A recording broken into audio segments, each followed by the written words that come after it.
Fala pessoal, nós estamos em mais um Empreendendo no Reino e hoje eu estou aqui com o pastor Abe Uber. Pastor, seja muito bem-vindo, é uma honra receber o senhor aqui. Ô, pastor André, é minha honra, eu sinto muito honrado, acho muito lindo a proposta, né, que Deus tem colocado no seu coração de ajudar as pessoas usarem seus empreendimentos, o seu chamado empresarial para avançar o reino de Deus. Isso é fenomenal.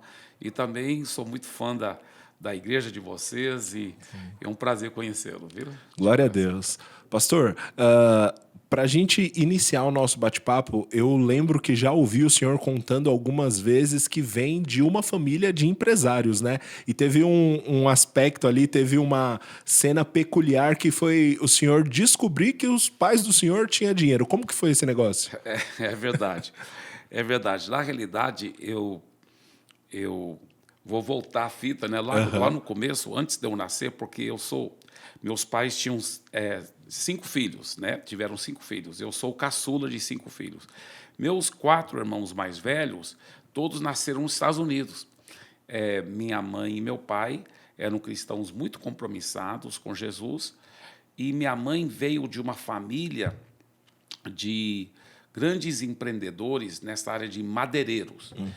E ela era a única filha mulher entre os irmãos. Só que todos eles, eu acho que sabiam que ela era a mais inteligente. Ela era muito inteligente, a minha mãe.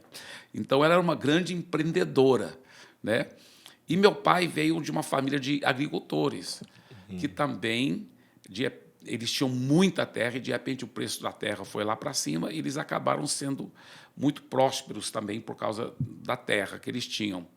Então, meu pai gostava das fazendas, minha mãe da empresas, e quando casaram, então, os dois se envolveram. Inclusive, meu pai trabalhava também na empresa com minha mãe, mas também trabalhava na agricultura. Quando eles, então, finalmente vieram para o Brasil, foi porque meu pai teve um chamado muito forte para a obra missionária, né? Ele voltava um dia no trator, né?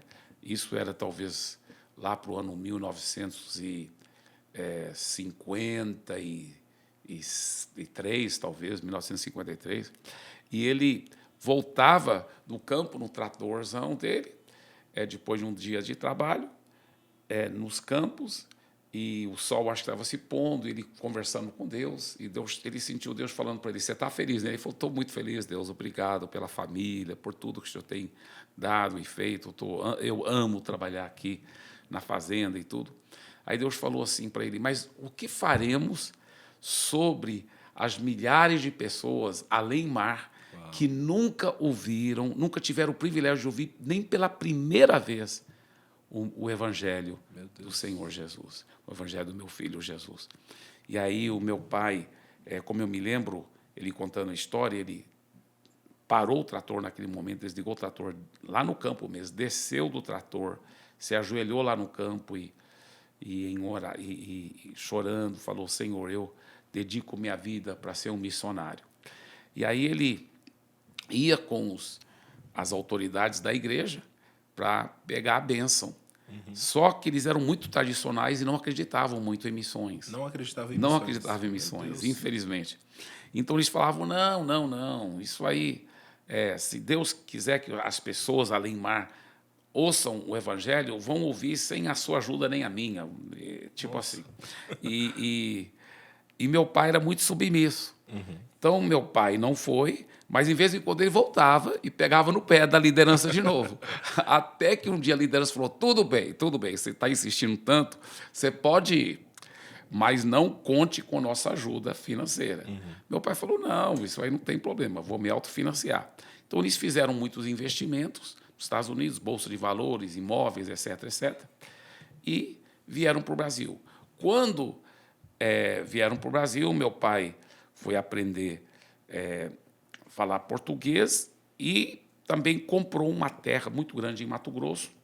Como ele já era agricultor, né? Isso. E ele pensou: vou plantar café e eu vou me autossustentar.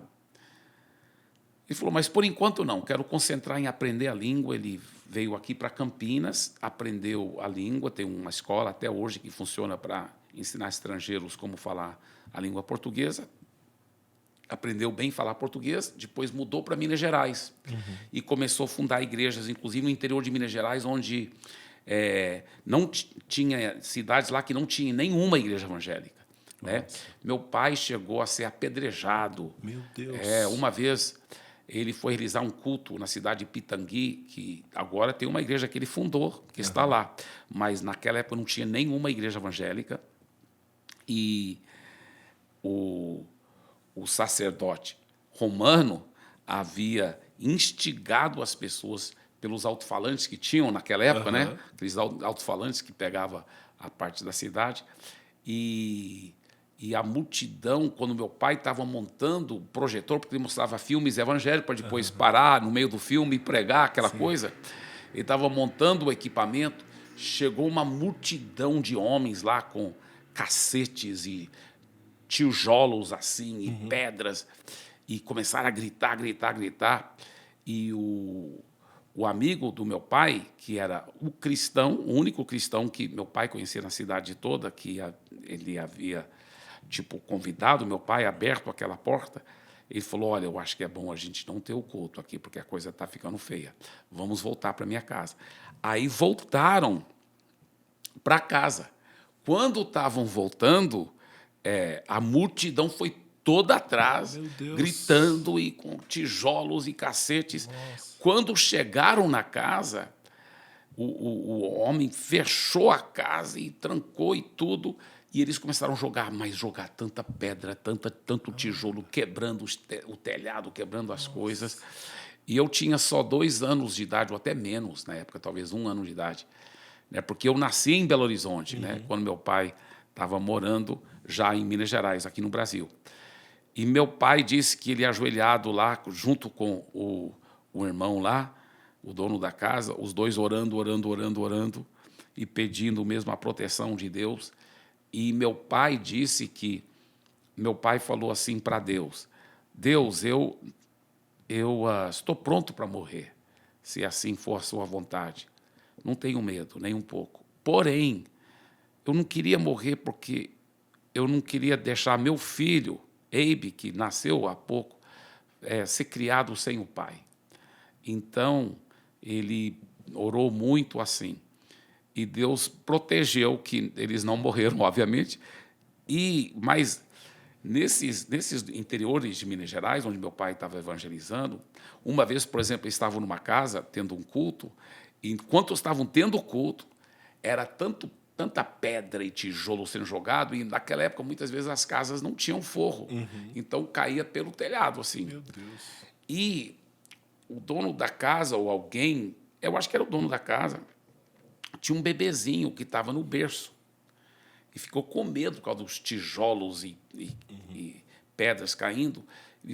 E o bebê estava dormindo, pegaram o bebê e colocaram por baixo do berço, dormindo. Quando terminou o culto lá dentro da casa, e era tanto tijolo e pedra caindo, que eles foram ver lá no berço, e olha que o telhado era alto, tinha metade de um tijolo. Nossa. Bem aonde estaria a cabeça da criança. Meu Deus. Então, Deus salvou aquela criança aquele dia. E, então, meu pai sofreu todas essas coisas. Porém, o que acontece? Ele com o plano de plantar café. Ele tinha falado, não, por enquanto eu vou me sustentando, depois eu vou plantar café. O que aconteceu naqueles primeiros anos? Foi na época que os Estados Unidos, eu acho que foi nessa época, se eu não me engano, que os Estados Unidos se tornou uma superpotência. Então, tudo foi para as alturas lá. Os investimentos que eles haviam feito se tornaram assim muito prósperos. E agora meus pais se viram como milionários em dólar, naquela época que o dólar valia muito, muito mais ainda. E então, meu pai falou, sabe uma coisa, eu nem preciso plantar café mais. Então, meu pai vendeu o terreno que ele havia comprado lá em Mato Grosso do Sul, em Mato Grosso. Na época não tinha Mato Grosso do Norte e do Sul, né? Era só Mato Grosso. E ele se dedicou completamente à obra de Deus. Mas sempre, pastor André, é interessante que nós vivíamos uma vida muito simples, né? Casas muito simples, né? Lugares muito simples. Teve vezes que a gente tinha talvez um carro melhor e tudo, mas muitas vezes a gente estava andando em fusquinha.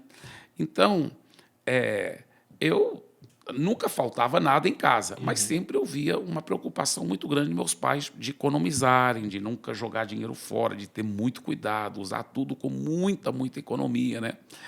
Eu lembro uma vez lá em Vianópolis, no interior de Goiás, nós moramos numa casa, isso aqui é muito interessante, a casa era tão pequenininha, tinha 2 quartinhos muito pequenos. Então, em um dormiu as minhas 2 irmãs, e no outro quarto, a caminha de casal dos meus pais malmente cabia lá dentro. E aí meus irmãos mais velhos, meus 2 irmãos mais velhos, homens, meu pai ajeitou uma barraca, tipo, tinha uma casinha no quintal, eu acho que tipo de material, Sim. meu pai ajeitou lá e meus irmãos dormiam lá dentro. E eu, onde que eu ia dormir? Meu pai fez uma caminha bem pequenininha e colocou numa dispensazinha que tinha ao lado da pequena cozinha. E eu fiquei muito feliz, eu falava, não, eu estou feliz que eu tenho meu próprio quartinho, né? O único, né? E eu até falava, se eu ficar com fome durante a noite, porque eu lembro deitado lá e vendo o cacho de banana pendurado, eu falava, se eu ficar com fome durante a noite, pode até comer banana aqui. Tem até o acesso. Mas um dia veio, inclusive, um casal nos visitando, não sei se era dos Estados Unidos e tal, e meus pais, claro, cederam a cama deles para o casal. E depois que todo mundo foi dormir, meu pai e minha mãe olharam para o outro e falaram, onde nós vamos dormir? Porque a sala era tão pequenininha, meus pais eram muito altos, não ia caber eles deitados no piso, não tinha espaço no piso para eles deitarem. Aí minha mãe teve a ideia que forraram a mesa lá na cozinha e eles, então, deitaram lá em cima da mesa da cozinha, né? Então, era assim. Aí, nessa vida, né, um dia eu crescendo, uns meus irmãos mais velhos falaram para mim, não, mas a gente é muito rico, nós temos muito dinheiro no banco, nos Estados Unidos e tudo, tem muito, muito dinheiro mesmo. Eu falei, não, acho que é mentira, isso é mentira, vocês estão exagerando e tal. Aí meus irmãos falaram, não, é verdade. Aí eu fui perguntar para meu pai e minha mãe, né, papai, mamãe, é verdade que a gente é muito, muito rico, milionário, aquela coisa toda. Aí eles falaram, sim, é verdade, Deus tem sido muito bom e tudo. Eu falei, mas se a gente é tão próspero assim, por que a gente vive uma vida tão simples, tão econômica? Aí eles falaram, meu filho, é para a gente poder ter mais dinheiro para poder investir ainda mais na obra de Deus, para ganhar vidas para Jesus, para ajudar as pessoas, para ganhar vidas para Jesus, né? E meu pai nunca, qualquer oferta que ele recebia, seja dos Estados Unidos ou seja do Brasil, ele nunca usou para si próprio, porque ele foi autossustentado todos aqueles anos. Sim. E ele literalmente investiu milhões de dólares na obra de Deus, construindo igreja, financiando missionários, pastores. Eu tenho um irmão que é pastor lá em Tóquio, né, no Japão, e meus pais compraram um local lindo lá para a igreja, lá em Tóquio, o terreno lá é caríssimo. Ajudaram a comprar nosso canal de televisão lá em Santarém. Enfim, eles ajudaram a comprar o local onde estamos construindo a grande catedral da nossa igreja lá em Santarém, que a igreja de Santarém tem mais do que 40 mil pessoas, né? Então, é uma coisa muito, muito bonita que Deus está fazendo e tem feito, né, através deles.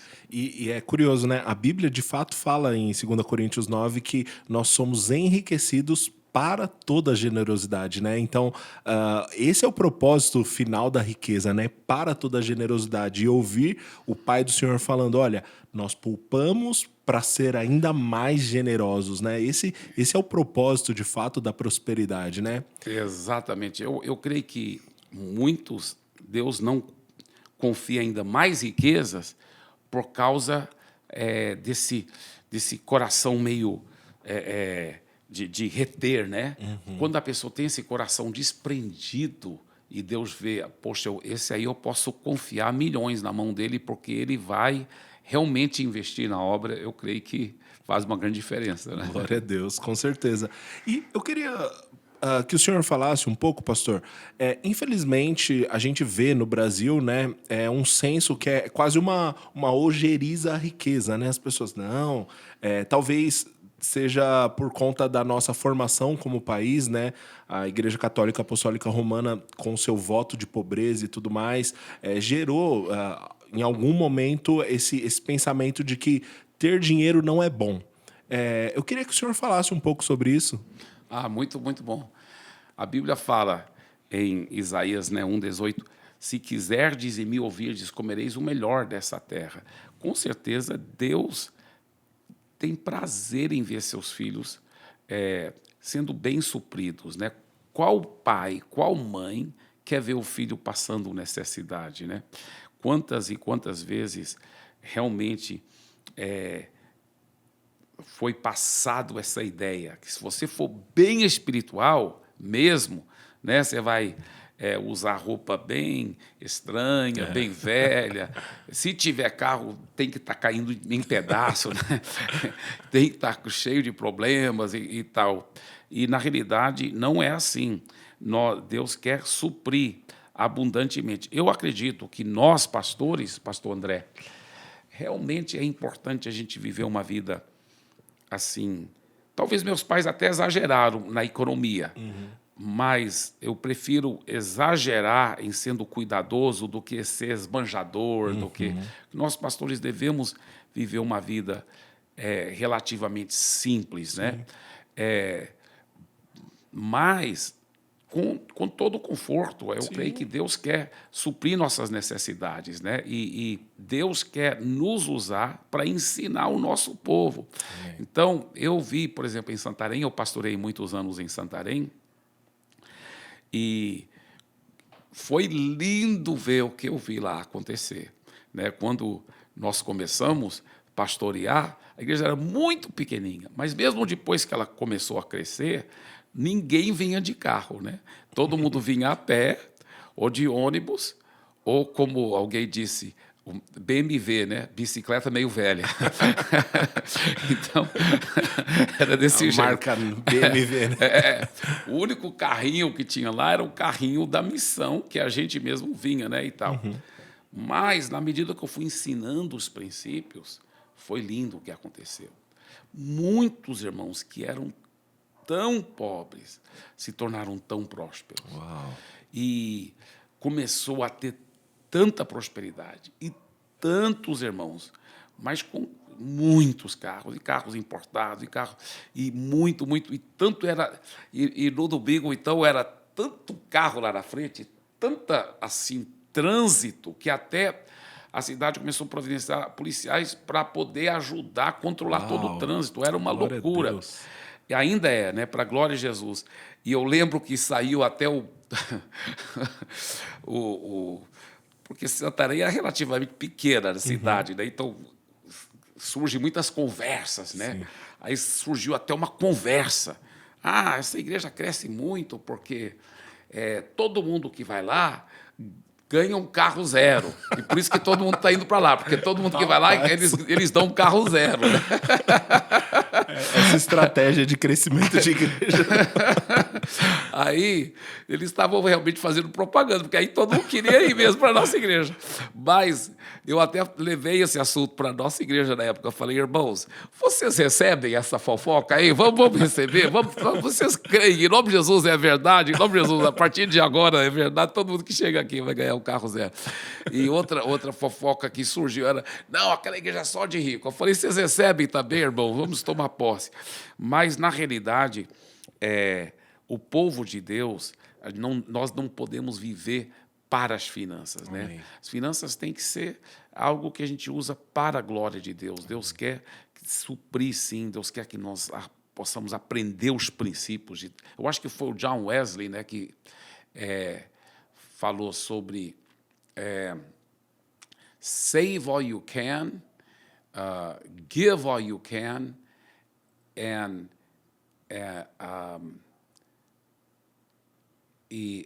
economize all you can, alguma coisa assim. Eu esqueci bem a frase, mas é tipo assim: tudo que você puder,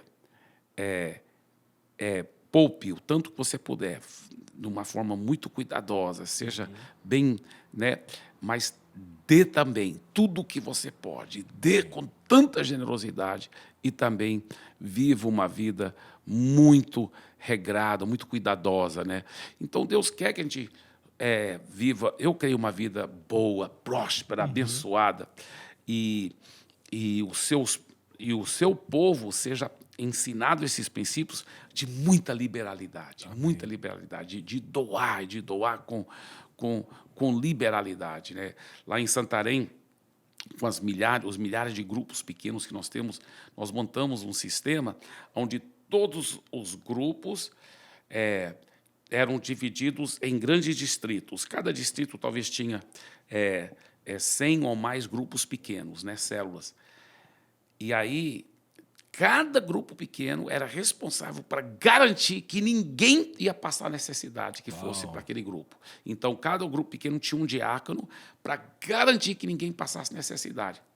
Se, por acaso, o grupo tinha muita gente necessitada, então ele podia apelar para o banco distrital, o banco de alimentos distrital, que tinha um banco distrital. Se o grupo era muito próspero e sobrava muito alimento, porque toda a reunião do grupo tinha a marcha do alimento, as pessoas traziam alimento. Que legal. Então, quando sobrava muito alimento, porque o grupo era muito próspero, então, toda semana, aquela cesta enorme, eles levavam para o banco distrital. Uau. E aí distribuía para aqueles grupos. Sim. E quando no banco distrital faltava, podia apelar para a igreja. E quando sobrava muito, eles levavam para a igreja. E aí a igreja sempre garantia e investia muito mesmo. E chegou a um ponto que nós podíamos dizer, não houve nenhum necessitado entre eles, mesmo com dezenas de milhares de pessoas. Foi uma coisa muito bonita. Falar, olha, na área de comida, de roupa, de remédio, não vai haver nenhum necessitado, com certeza, no meio do povo de Deus. Eu creio que isso é muito fundamental. Que né? coisa maravilhosa. E a gente está falando de uma das maiores igrejas do mundo, né? A igreja de Santarém. Sim, sim. Chegou a quantos membros, pastor? Então, ela é uma... Então, teve momentos que, na contagem, deu bem mais do que 70 mil. Porém, um dos problemas foi o seguinte, naquela época nem shopping não tinha em Santarém. Então, vamos supor, eu, você, o Ícaro, outras pessoas aqui, nós somos todos amigos, e todos nós lideramos uma célula diferente. Sim. Então, você lidera uma célula na terça, eu na quarta, ele na quinta, outro na sexta. Então, a gente frequentava a célula um do outro.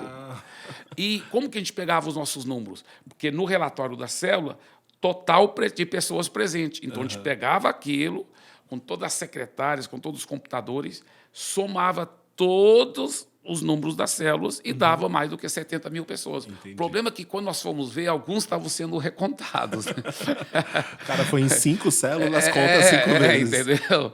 Então, agora, nós estamos procurando dar um número bem cuidadoso, tem dado mais, agora sim, com números bem cuidadosos, tem dado mais do que 40 mil, mas eu dou o número 40 mil, mesmo assim é enorme, né? 40 mil pessoas. Meu Deus. Uma coisa muito linda que aconteceu lá, por exemplo, eu ainda pastoreava lá nessa época, e nós alugamos um prédio muito grande, não sei quantos andares.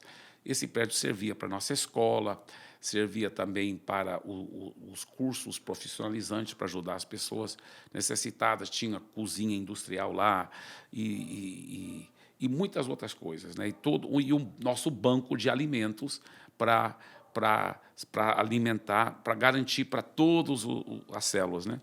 E eu lembro que um grande empresário, um dos caras mais ricos de Santarém, participava, membro da nossa igreja lá, e ele estava saindo da sua garagem uma manhã, né, quando alguém bateu na janela dele, do carro dele, tipo assim. Aí ele abriu a janela do carro dele e falou assim, o cara falou assim, olha, eu fiquei desempregado, será que podia me ajudar e tal, e tal, e tal? Ele falou, com certeza. Ele falou, olha, eu participo de uma igreja e eu sempre ajudo muito essa igreja. E essa igreja garante que sempre ela vai cuidar bem das pessoas. Tem um prédio aqui pertinho, eram uns 2 quarteirões, ele falou onde era. Você vai assim, assim, assim, tal prédio. Você vai lá, pede ajuda. Se eles não te ajudarem, você volta aqui que eu vou te ajudar. Eu garanto que você vai ser ajudado. Tá? Aí, passou-se talvez uns 5 dias. Aí lá estava um homem de novo batendo. Quando ele estava saindo para o trabalho, lá estava um homem batendo na janela. Ele abriu e falou: não te ajudaram? Ele falou: não, sim, me ajudaram. Eu vim passar aqui cedo de manhã, porque eu precisava só te contar. Eu passei aqui só para te agradecer. Ele falou: ah, é? Por quê? Ele falou: não, porque é o seguinte, o senhor me mandou lá, eu fui lá. A primeira coisa que me deram uma cesta enorme, que já ajudou, porque minha família estava passando necessidade. Mas pegaram o meu nome também, e endereço. E, no mesmo dia, uma célula começou a me visitar, pessoas da célula, e me levaram para a célula, e levaram minha família. E nós todos entregamos a vida para Jesus. Uau. E aí esses irmãos também foram nos ajudando a achar um novo emprego. E ele falou: eu já estou empregado também. Meu Deus. E eu só passei aqui para lhe agradecer, porque o Senhor, se não fosse pelo Senhor, eu não conheceria Jesus, eu não teria um emprego e minha família não estaria tão bem. Glória a Deus. Aí, aquele empresário ficou tão feliz que, naquele mesmo momento, ele foi lá para o nosso prédio e falou: olha, eu quero doar 50 cestas todo mês aqui para essa. Foi muito lindo, muito Glória forte, a Deus. né? Que coisa maravilhosa. Pastor, e até indo para um caminho aqui sobre o empresário estar associado à igreja, qual é a importância do empresário para a igreja local? Falando primeiramente para a igreja local, depois a gente vai falar da importância do empresário como um ministro no mercado de trabalho, né? Mas para a igreja local, qual a importância do empresário se conectar com a igreja local? Eu creio que muitas vezes o empresário tem sido tratado em muitas igrejas ou como só um saquetel de dinheiro. Ah, olha, que empresário vai ser bom, porque ele vai ajudar a igreja financeiramente. E, por outro lado, muitas igrejas têm feito o empresário sentir meio culpado. Se você fosse espiritual mesmo, você estaria mais engajado na obra, sendo pastor, ganhando vidas para Jesus, então diminuindo, muitas vezes, o chamado de um ministro do mercado. Né? Enquanto nós sabemos que tem ministros do púlpito e tem ministros do mercado. Sim. Então, quando a igreja para de olhar para o empresário como uma fonte financeira, mas olha para ele como uma pessoa que tem as suas necessidades, ele tem seus desafios, ele tem uma família, ele tem que ter um pastoreio, um cuidado, um amor para com a vida dele, independentemente do dinheiro dele, e cuidarmos bem dele espiritualmente, discipularmos a ele, e aí sim ajudarmos a ele também, como ele poderá exercer um ministério como ministro do mercado. Amém. Como ele poderá ser uma luz brilhante para alcançar outros empresários para Jesus, para implantar a cultura do reino dentro da empresa dele. Então, nós aqui temos um ministério muito lindo que chama-se C2B, né? Que foi, inclusive, agora, eu acho que foi sábado retrasado, ou sábado passado, eu estava viajando, eu estava realmente para Volta Redonda. Estava voltando no sábado, por isso que eu não podia estar aqui. Mas sábado passado foi uma grande inauguração desse novo ministério, que já vinha reunindo, sim, mas agora com o nome e tudo. Está lindo, lindo, lindo ouvir os testemunhos, as transformações de vida, tantos empresários sendo impactados, transformados, né? É muito, muito lindo mesmo. Que coisa maravilhosa. O Ed Silvoso, autor do Ungido para os Negócios, ele fala uma frase que eu acho brilhante. Ele falou que é congruente com isso que o senhor está dizendo. Ele diz assim: muitas vezes a igreja falhou tratando o empresário como a mulher era tratada na época vitoriana. E ele explica, naquela época, os homens, né, numa sociedade totalmente machista, diziam para a mulher: olha, vocês são obrigadas a terem relações sexuais, mas não podem nem sentir prazer, porque é a obrigação de vocês. E ele falou: infelizmente, alguns estão tentando tratar o empresário dessa forma: ó, vá lá fora, ganhe dinheiro, traga o dinheiro para missões, mas nem sinta prazer com essas coisas mundanas. Quando, na verdade, o equilíbrio é esse que o senhor falou: seja um ministro lá. É mais do que dar Isso, dinheiro para missões, é ser o isso, missionário, né? isso. Eu acho que o próprio Ed Silvoso, que eu ouvi dizer, que eu achei tão lindo, é quando a gente passa uma impressão que o ministro do púlpito é mais importante do que o ministro do mercado, Sim, ele né? fala sobre não existir chamados de segunda linha, né? Exatamente. Todos os chamados são totalmente importantes, né? Amém. Tão importantes, e tem pessoas, tantas pessoas que os empresários podem alcançar para Jesus, que nenhum pastor missionário, do modelo tradicional alcançaria, né? Então é muito lindo. Eles têm que ser cuidados, têm que ser amados, têm que ser bem discipulados, e, e eles podem ser tão usados por Deus, e sentirem tão felizes e realizados, e, ao mesmo tempo, a Bíblia fala: exorte os ricos desse mundo para não se apegarem ao dinheiro, não colocarem a sua confiança no dinheiro, nem serem avarentos, mas para confiarem em Deus. Aí ele fala que tudo nos proporciona para o nosso Ricamente. prazer, para a nossa alegria, né? Então, Deus quer nos dar uma vida maravilhosa Amém. por Jesus, né? E muitas vezes eu não sou empresário assim, no sentido direto da palavra. A gente acaba se envolvendo muito, né, com instituições, né, que acabam, por exemplo, eu vendo muitos livros, eu faço isso, faço aquilo, eu já gravei disco. Então, em certas coisas, às vezes a gente abre uma empresa aqui e ali, mas o meu foco não é esse, meu foco é realmente na obra tempo integral. Mas Deus sempre proporciona coisas maravilhosas, né? E, de vez em quando, eu estou em algum lugar, igual eu estava numa cidade do Nordeste, pregando. E a igreja falou: olha, você vai pregar né, no domingo, na segunda-feira reunir com todos os pastores, né, e de manhã, mas aí segunda-feira à tarde, segunda-feira à noite, terça-feira o dia todo, você vai estar de folga. Só à noite que você vai ministrar para as lideranças, todas, né, com todas as lideranças de grupos pequenos. Então, você vai ter mais do que um dia inteiro de folga. Então, nós vamos te deixar num resort bem legal. Então, Coisa boa. deixaram eu estava com minha esposa, né, num resort bem legal, bem legal. E aí a gente estava lá pensando: poxa, mas como Deus cuida da gente, a gente trabalhando para Jesus, e a gente não pediu para eles colocarem a gente num resort assim, né? Jamais a gente exigiria uma coisa dessa, mas eles sentiram de Deus, e Deus é muito bom. Então eu até brinco, o pastor André falou assim: tem coisa que só milionários e missionários, né? Só duas categorias acessam que isso. recebem essas bênçãos. Glória a Deus. Muito bom.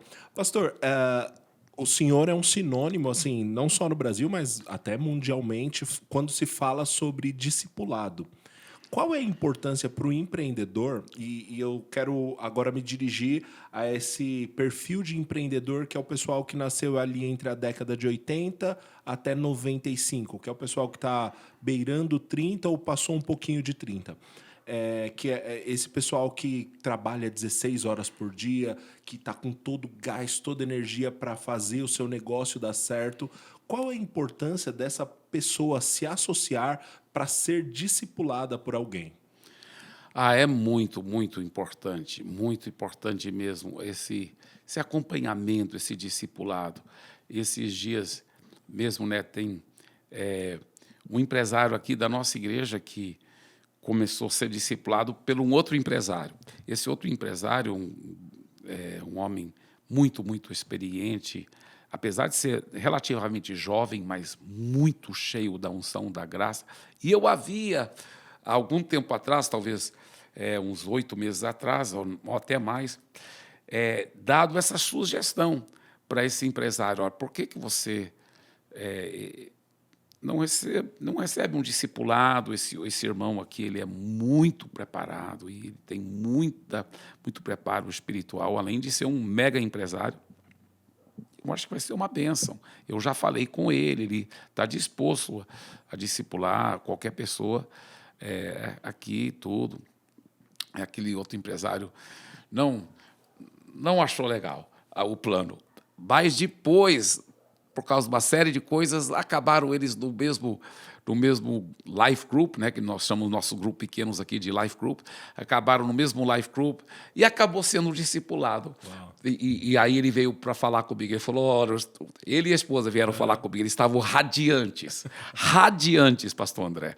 Eles falando, o senhor já tinha falado para a gente, por que nós não aceitamos na época? Mas olha, está sendo tão bom, estamos sendo tão abençoados em todas as áreas, inclusive na área financeira. É interessante, porque quando um empresário investe em outro empresário, eles acabam ajudando na vida espiritual, né?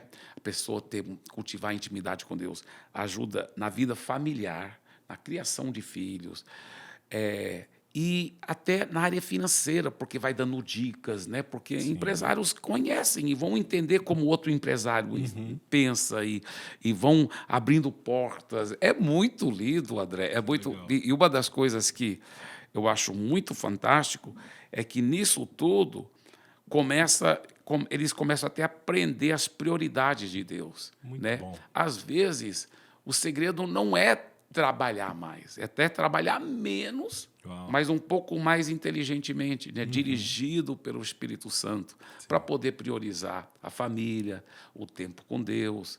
E, de repente, a pessoa tem uma qualidade de vida tão melhor, mas ela está prosperando muito mais, porque ela aprendeu a trabalhar de uma forma mais inteligente. Né? Nossa, muito bom. Eu lembro que em Hebreus fala, esforcemos-nos para entrar no descanso, né? E às vezes o empresário precisa aprender isso, né? Se esforçar para descansar. Né? É verdade. Muito é bom. verdade. Muito bom, pastor. Pastor, eu quero agradecer como é inspirador ouvir o senhor e ver tudo que Deus está fazendo aqui a partir da Past Church e no Brasil e no mundo. Muito obrigado por esse tempo, muito obrigado por abençoar a nossa audiência. Fica à vontade, pastor, para deixar uma mensagem para o pessoal que está nos ouvindo, esses empreendedores que estão empolgados em servir a Deus através dos negócios. Amém, amém, amém. Obrigado, pastor André. Eu quero encorajar, né, todos que estão nos ouvindo, que estão participando desse podcast, a realmente colocar o reino de Deus em primeiro lugar. Né? E quando a pessoa coloca Jesus em primeiro lugar e começa a ouvir a voz dele, ele que nos ajuda a poder até trabalhar de uma forma mais inteligente. Né? Eu, como pastor, eu tenho visto vez após vez. Se eu deixar a minha agenda lotar e eu não proteger meu tempo com Deus, esquece. Eu não vou produzir quase nada. Né? Não vou ser frutífero, não vou ser próspero. E eu vou ficar frustrado, vou trabalhar muito e produzir pouco. Né? Mas quando eu realmente priorizo muito tempo na presença de Deus, recebo as palavras de Deus, tudo muda. Né? Eu lembro de uma história muito fantástica sobre um cara que, super jovenzinho, nos Estados Unidos, já era um grande milionário. E ele falou que o seguinte, é só porque ele tirava muito tempo com Deus. Ele não fazia nenhuma decisão sem primeiro ouvir a voz de Deus. Então, ele separava muito tempo e orava, e buscava, e esperava no Senhor. E eu estou convencido que, se mais e mais empresários tiverem essa vida cheia de Jesus, priorizar o tempo com Deus, cuidar bem da família e os princípios, né, a cultura do reino, né, de integridade, de pagar o imposto, de fazer o que é certo. No começo, parece que não vai dar certo, né? Quantas mentiras que o diabo põe, né, na cabeça do empresário. Não, se eu fizer tudo certo, pagar todos os impostos como é para pagar mesmo, aí que não vai dar certo, né? Não vai dar certo, não vai. Mas é mentira do diabo, porque ou Deus tem um outro trabalho para ele, ou Deus quer que ele realmente faça aí nesse trabalho, mas Deus vai querer que ele siga os princípios. Não dá para errar se a gente se humilhar, seguir os princípios, fazer o que é certo, andar pela linha correta, se humilhar, não insistir em nossa vontade, né? Porque eu já caí nesse erro. Eu acho que o empresário, muitas vezes, ele tem essa tendência, porque o empresário, assim como eu também, são líderes fortes, normalmente. E, por serem líderes fortes, às vezes, eles querem mais ou menos já predeterminar qual é a vontade de Deus. Não, eu quero isso tanto. É verdade. E eu lembro uma vez que eu meio insisti com Deus. Né? Deus, isso tem que acontecer e tudo. E aconteceu. Mas não foi bom para mim, não foi bom para a obra. Porque eu estava insistindo na compra de um certo terreno lá para nossa igreja em tal e tal cidade. E deu certo, porque eu insisti. E aí, depois, deu tanto problema que, se não fosse pela misericórdia de Deus, eu teria me entrado em situações que, né, foi Deus que teve misericórdia. Deus teve muita misericórdia. Mas eu comecei...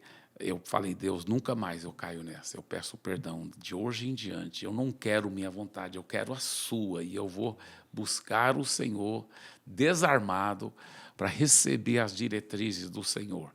Aí é lindo demais, né? Esse é o caminho. O Kenneth Hagin mesmo falava isso. Eu conheço talvez um caminho para o sucesso, que é ouvir o Senhor e obedecer, né? Exatamente. Deixa eu perguntar algo nessa linha, pastor Eibe.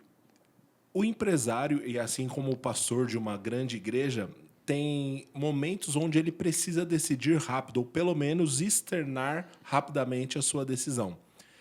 Como ter a tranquilidade de falar, vou dedicar tempo necessário para ouvir do Senhor antes de decidir? Como não ceder a essa pressão de responder rápido?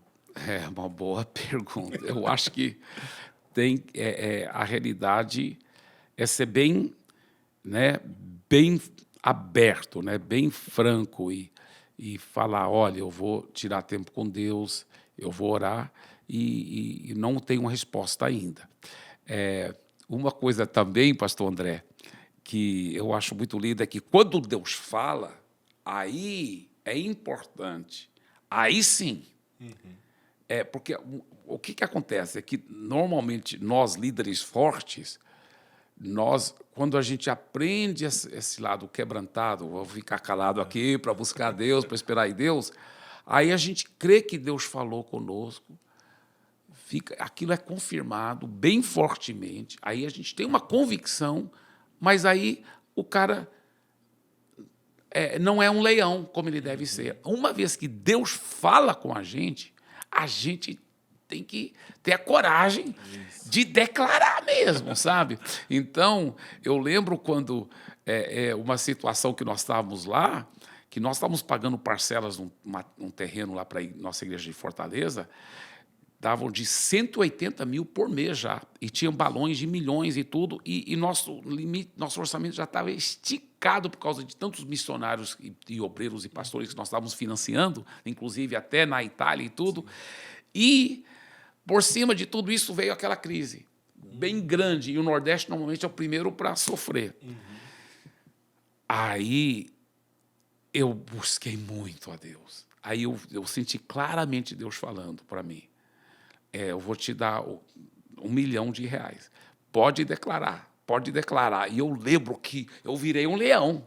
Eu lembro que eu estava com a nossa equipe pastoral, eu falei assim, pode escrever aí, em nome de Jesus, nós vamos ganhar R$ 1 milhão. Sabe? R$ 1 milhão. E R$ 1 milhão teria ajudado muito, mas não teria resolvido o problema todo, por causa dos balões que nós tínhamos. Só balão era mais do que R$ 1 milhão e tal.